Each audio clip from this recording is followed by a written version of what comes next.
Hola amigos, ¿qué tal? Stuart here from Spain Speaks with the Spain news update. And climate change is dominating headlines around the country today, and it's not good news for Mediterranean countries, but more about that in just a moment. Firstly, a big thanks to all of the people that left comments on the last video.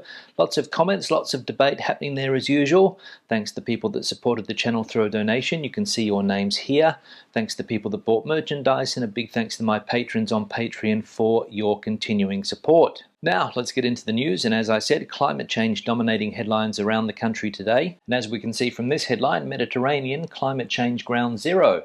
More heat waves, droughts and fires. No region of the earth will be spared the effects of climate change, and some, such as Europe, will see temperatures rise above the global average, according to the latest report of the Intergovernmental Panel on Climate Change, the IPCC. The Mediterranean, one of the hotspots of climate change, will suffer a decrease in summer rainfall, while extreme precipitation will increase if the temperature rise of 1.5 degrees above pre-industrial levels is exceeded. Spain has already experienced an increase in droughts and will be the country most affected by this phenomenon and reduce river flows in the future. So there we go, the Mediterranean, the ground zero of climate change. Temperatures going to increase, summer rainfall going to decrease, and droughts in Spain will become more common, according to that report. So not good news as far as the climate is concerned in Spain. Now, the Madrid community was beating its chest and standing a little bit taller yesterday, as it was reported that Madrid contributes 6 billion to the rest of the communities, more than any other and 3 times more than Catalonia. No other region contributes as much to the rest of the territories as Madrid does. In fact, only 3 regions are contributors, and of these, the Balearic Islands barely reach 462 million.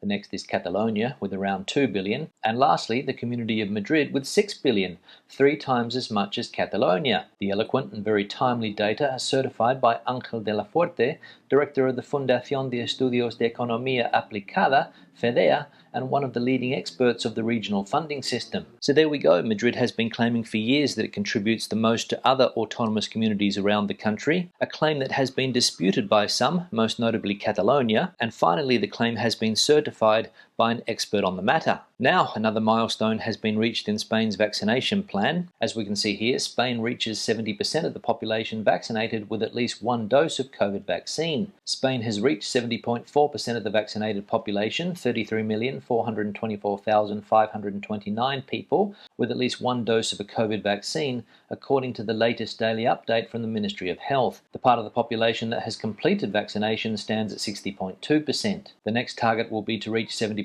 of the population with a completed vaccination schedule, which the government has set for next week. In terms of the target group over 12 years of age, the percentage of those partially inoculated has increased by 0.7 of a percentage point to 79.4%.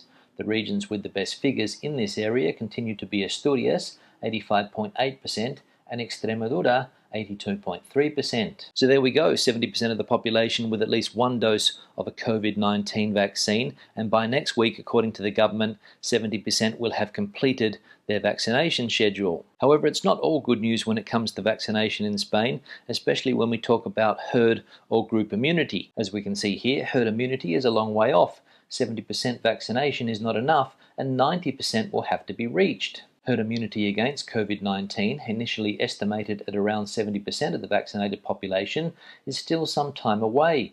This initially calculated immune threshold from which herd immunity would theoretically be achieved seems insufficient, mainly due to the emergence of the Delta variant in the epidemiological scenario. In order to curb the transmission of the coronavirus, experts estimate that the immunized population should now be between 80% and 90% or even higher. The main reason is that the virus has changed, making it more contagious and also slightly more resistant to the effectiveness of vaccines. So, that magical figure of 70% of the population fully vaccinated to achieve herd immunity has changed. 70% has been the figure thrown about since the pandemic began, but now, when we're just about to reach that figure, the goalposts have been moved, and now experts are saying that somewhere between 80 and 90% or even more. Now, another town in the Valencian community has decided to close its beaches at night in order to stop people partying. As we can see here, Cullera closes the beaches at night to prevent the increase in the incidence of COVID-19. According to the town council in a statement, in view of the increase in the accumulated incidence of COVID-19 in Cullera over the last few weeks, and in order to guarantee public health and safety, it has been decided to restrict access to the town's beaches from 12:30 a.m. until 8 a.m. Cullera is not the first coastal town in the Valencia region to adopt this restriction. Last week, for example, the town council of El Campello in Alicante announced the closure of its beaches to prevent botellones. So if you can't stop botellones on Valencian beaches in the middle of a pandemic, what choice do you have but to close them? Now let's have a look at a summary of the health situation in Spain. We can see that the accumulated incidence rate for the last 14 days is now down to 549. There are still 10,411 COVID patients hospitalised around the country, and there are 2,031 COVID patients in ICU. And daily deaths are unfortunately up 246% on previous data. If we have a look at the vaccination plan, we can see that 60.25% of the population are completely vaccinated and 70.44% of the population have received at least one dose. And finally, if you've got €1,000,000 to spare and you're looking to get your hands on an abandoned village in Spain, you're in luck. As we can see here, an abandoned village in Lleida is for sale at a price of almost €1,000,000. Near Camarasa in Lleida, a village surrounded by nature, is being sold for almost €1,000,000. 1,800 square metres, 7 houses, a swimming pool, tennis court and gardens. Almost a century ago, it housed engineers and managers of a power station. The local residents hope that it will no longer be abandoned, but believe that it will be difficult to find a buyer. The city council is more optimistic. They see it as an opportunity. It would give wealth to the territory, and above all, it focuses on quality tourism. Tourism that wants to come and discover an environment and respect it. So there we go. For less than €1,000,000, you can pick yourself up an 1,800 square metre property with 7 houses, a tennis court, a pool and gardens. Sounds like a bargain. Now let's take a look at some of the comments from previous videos. One here from Camley: we flew into Malaga on Monday and I don't recognise the mail's description of the airport. We had no problems at the airport at both ends and the flights were all good. It was hard work to get here but worth it in the end. The currency exchange will take all currencies apart from pound sterling though. What's that all about? Yeah, Camley, thanks for the comment. Obviously related to an article that we saw yesterday in the Mail that said that there were very long queues at Malaga Airport, 500 metres long if I remember correctly, and snaking through airport corridors. But as you mentioned there, you guys didn't seem to have a problem, so it appears that the story in the Mail was a bit of an exaggeration. And let's be honest, no surprises there, because they seem to look for any opportunity to give Spain a kicking. And when it comes to the problem that you mentioned there, not being able to get your pounds converted to euros, don't know what's going on, but if anybody does know what the problem is, please let us know in the comment section below. One here from Yogi: the UK press and especially the Mail are not to be trusted. Their journalists and editors are the biggest liars in the industry. They have no understanding of proper honourable journalism and consistently twist the truth. Yeah, Yogi, thanks for the comment. And I can't talk too much about this because I don't read a lot of British press. I only see the odd story here and there if it is related to Spain. But the articles that I have seen about Spain in papers like the Mail do catch my attention for their negativity. And it does seem like the Mail likes to twist the truth and look for the most negative stories that they can find about Spain. One here from Howard: hi Stu, you mentioned a golden visa. Please can you expand on this? Great and informative as always. Yeah, Howard, thanks for the comment. I did mention something about a golden visa yesterday because we were talking about buying property in Spain from outside the European Union. Somebody from Canada, I think it was, wanted to know if it was difficult or not to buy property in Spain. I said that it wasn't, as long as you have the cash to do so, and if you have enough cash, the government might even give you a golden visa. And basically that's what the golden visa is. If you invest enough money in the country, I think 500,000 euros and above, you get one of these visas, which makes it very, very easy to live and work in the country. So if you've got that amount to invest and you want to live in Spain, you can look into that option. One here from Miles: could it be that construction jobs pay better and provide better working hours than tourism work? Yeah, Miles, thanks for the comment, and I believe that that is the case. We saw yesterday that a lot of people are moving from hospitality into the construction sector, leaving a hole in the hospitality industry in some parts of the country. The construction sector has said that it is looking for a lot of workers,